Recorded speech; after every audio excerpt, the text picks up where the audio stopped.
Peace, everybody. What's good? It's our boy, Coach Malachi Williams, and you are now tuned to True Media Today USA Boxing.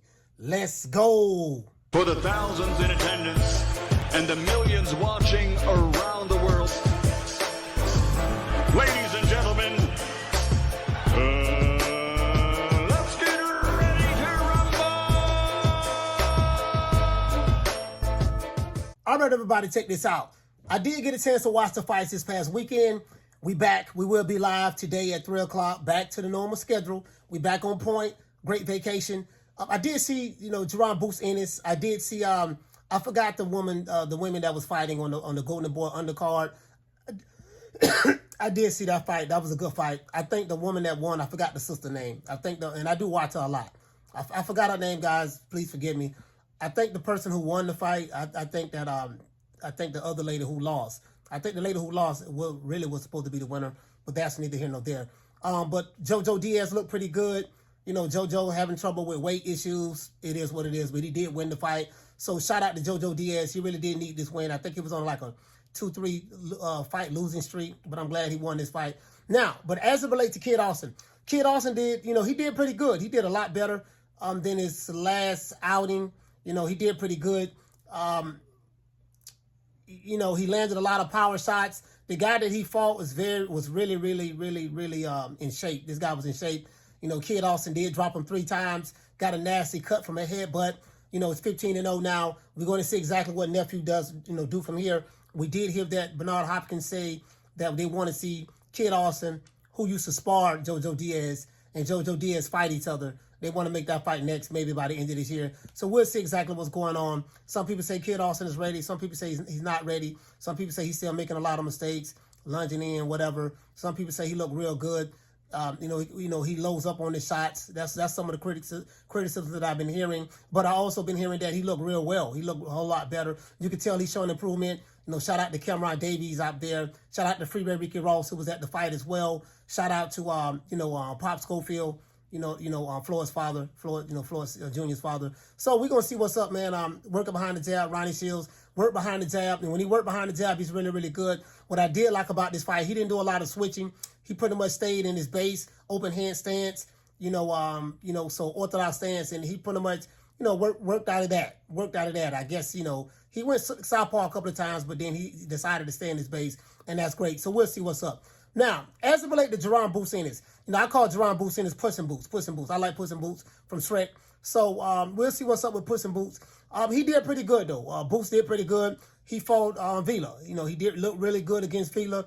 A lot of people saying that, hey, Boots showed that he's next level, world beater, this and that. And he looked phenomenal. Boots looked like the greatest fighter in the history of boxing versus a guy who was flat-footed, had no head movement, slow, telegraphing his punches, don't know what defense is, didn't know how to get his head up center line. Boots threw 150 jabs, landed 175 jabs, literally. And of course, I know that's Wakanda math, but if you throw 150 and land 175, you get what I'm saying? It's an analogy, but you get what I'm saying? So he looked good against a guy who was there to be hit. Pretty much, this was the same Villa. And I said this, when I gave my prediction Tuesday before I went on vacation, I said, Boots going to stop this dude, knock him out or whatever. Villa is a, straight flat-footed, come forward fighter. No head move. He keep his head center line. Like Villa make no adjustments at all. You get what I'm saying? But that's how he fights. Normally what it is when he fights those fighters who really don't have punching power, they normally get on the back foot when he applies the pressure. And even though he's slow, swing wide punches, he's not accurate, he's flat-footed, he's there to be hit. He don't know what an angle is, don't know how to angle in the pocket, no head movement, don't know how to bob, nor weave, none of that stuff. He fights a lot of guys who probably had, no punching power. So when you fight those guys who have no punching power, you can press them out and stuff like that and eventually get them. Pretty much the way he did Speedy Rashidi.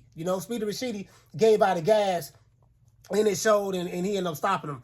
So, Villa is 20-something and I think it was 25-0, 26-0 with 22, 23 knockouts or something of that sort. And I say this time and time again, who you fight matters. So that's what it is. So once he fought Jaron Boots Ennis, it pretty much showed this was the same fighter So, but I'm not taking anything away from Villa. You did the best you could, but Villa is a C-class fighter at best. Flat-footed, slow, come forward, slow jab, no head movement, don't know how to bob, don't know how to weave, going to sit there center line. I'm like, you could throw 10 jabs at him and land 15 of them. That's just Villa. That's just who he is. And he made Boots Ennis look like Sugar Ray Leonard / Robinson / Roy Jones / Pernell Whitaker. He looked like the greatest fighter in the history of boxing. Literally, against this guy. Who you fight matters. Styles matter. So from a stylistic standpoint, this guy was tailor-made for him. You know what I mean? So I think that was the point. That was the object. Now, I think Boots is ready. Boots is ready for the top guys. He's ready for Spence. He's ready for Crawford. Spence and Crawford ain't going to, especially Crawford. You ain't got to worry about that. But I don't think he's going to get those guys. Just being honest with you. I think that, Spence has been boxing for going on 11 years now. He turned pro, I think, somewhere like September. But I think he turned pro like November or September, October, November of 2012. So he's going on, so he's a pro for going on 11 years. And Crawford has been boxing for 15 years, right? 15 years. So he's not going to get those guys. I'm just being honest with you. Boots been boxing for what, 6 years? Something of that sort? 6, 7 years, somewhere around there. He's not going to get those guys. I can tell you that right now. Nobody's ducking him. He's not a world beater. Nobody's ducking him. It's just that where Crawford and Spence at in their careers right now, where Boots is at, they've been there. Even though Boots have more fights than Spence, but Boots fought, his level of competition is he hasn't fought anybody, right? So I think the toughest fighter he's fought was Villa. Villa was the best fighter he's fought thus far, and Villa is a C-class fighter. So everything else that Boots fought was C-class or less, right? So, that's the toughest fight he's fought thus far. So, but I think Boots is ready for Keith Thurman. I think Boots is ready for Ugas. He gonna smash Ugas. Ugas is trash. Like, I've never been a fan of Ugas. I don't see nothing. No, he was a PBC hype job that was hyped up specifically for Spence. So when they hyped him up for Spence, this is why they said, man, I don't know, man. Spence beat Ugas. Ugas is nobody. Now, Ugas did beat Sean Porter. And this ain't no shade to Ugas. Ugas is a C-class fighter. He had 4 losses already before he fought. He had 4 losses already before he fought Spence. And then when you see what Spence did to him, he just sat there like a punching bag. No angles, just sat there, let Spence beat him up like a punching bag. Got his eyes, whoa, all that stuff there. And, it is what it is. So, but I think that Boots is ready for Jaron Ennis is ready for Errol Spence. He's ready for Terrence Crawford. He's ready for Keith Thurman. He's ready for Ugas. He's going to run through Ugas. Out of the 4 fighters I just named, Ugas by far would be the easiest one. Because Keith Thurman have footwork. Keith ain't going to be there to be hit like that. And Keith throw a lot of looping shots. So we'll see what's up with that if they fight. But I don't think he's going to get Crawford nor Errol Spence, because I think that Spence and Crawford are going to be fighting each other. They're going to fight. I predict Crawford knocking Spence out probably like the 9th or 10th round. I think the boy going to sleep. What they call him, the big fish, the eye collector, the big catfish. He's the eye collector. Yeah, his eye going to get collected on the 29th. Crawford going to knock him out. My opinion, we're going to find out July 29th. Boots is, he won't get those guys. Because I think once they fight, then they're going to have a rematch. If Errol Spence decides to activate the rematch, and if they do activate the rematch, if Spence decides to activate the rematch, it's probably going to be at 154. Boots probably want to stay at 147 to reign supreme, to try to become champion. He's a big guy. Really, Boots probably should be fighting at middleweight. But, a lot of people say he's a weight bully. It is what it is. I don't care. He makes a weight. It doesn't matter. But his skills is pretty good. He's a pretty good fighter. Pretty good prospect, So what we're going to do is, what I'm seeing is, Crawford and Spence is going to be tied up. They're eventually going to fight each other again at 154. And then after that, if you look at overall resume, if this how I see this ending. If Errol Spence were to beat Crawford, he'll say, hey, man, this is my first time being undisputed. I'm the undisputed welterweight champion of the world. And he's chasing big fights. Jaron Ennis won't be a big fight for Errol Spence. Not a big money fight. It'll be a big fight for Jaron Ennis, but it won't be a big fight for Errol Spence, right? So, and then Terrence Crawford, he'll be what, 2-time lineal, 3-time lineal world champion, 3-time Ring Magazine if he were to win July 29th, like I'm predicting, 3-division world champion, 2-time undisputed. He's already a Hall of Famer. He went to the Hall of Fame last year when Floyd Mayweather and the rest of those guys got inducted. Floyd Mayweather, James Lights Out Tony, Roy Jones, when all of those guys got inducted, I think Antonio Tarver, when all those guys got inducted into the Hall of Fame, Terrence Crawford was there at the ceremony, and they took a mold of his hand. They took a mold of his hand to let him know, hey, whenever you retire, you already a first ballot Hall of Famer. So he's already a first ballot Hall of Famer. Whether he fights Spence or not, that's documented. That's video footage of that. Those are the facts. No feelings of any of that, right? So that's the reality of the situation. I think where he at in his career, it's like once you accomplish that, it ain't too many people in the history of boxing, who have done that. It's in the 4-belt era. I don't know anybody in the 4-belt era has become 2-division undisputed. I'm not talking about women. I'm talking about men, right? In the 4-belt era, I think 2 or 3-time Ring Magazine. I don't know if he was Fight of the Year one time before, but his accolades is crazy, right?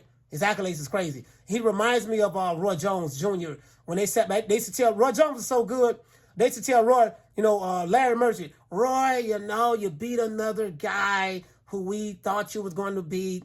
It seems like you're not fighting anyone. And he say, man, look, these guys are somebody before I fought them. Before I fought them, you guys was hyping them up like they were the next big thing. The next hog head cheese sandwich, the next bologna sandwich. And then as soon as I beat them, then y'all want to say I ain't fought nobody. He said, well, I just make them look like nobody. That's how good I am. You know what I mean? So sometimes you get that once in a generational talent. They make good fighters look like average fighters. You get what I'm saying? It's just like that. So it is what it is. So I don't see Boots getting any one of those guys unless he move up to 154 right away.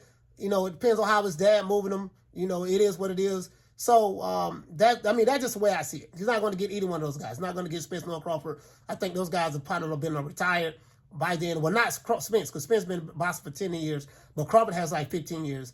15 years of boxing, so it's been around for a minute. So we'll see. And I'm talking about as a pro, and I think he's been boxing for like 7 years, since he was 7 years old. So we'll see how that works out.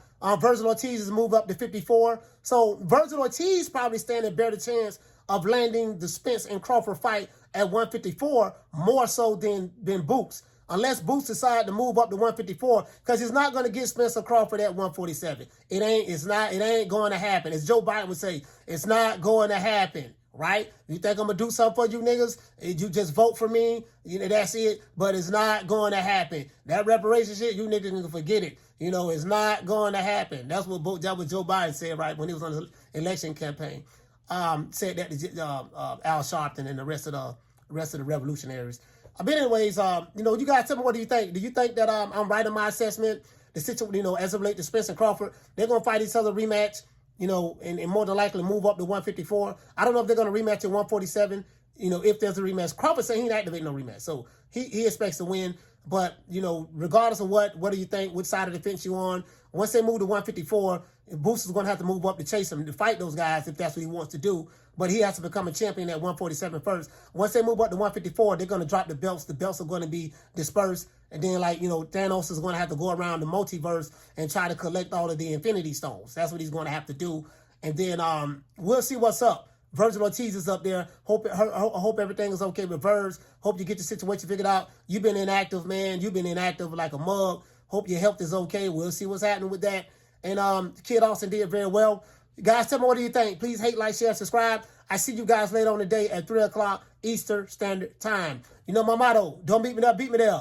Peace. Man, I'm out of here, bro. Let's go.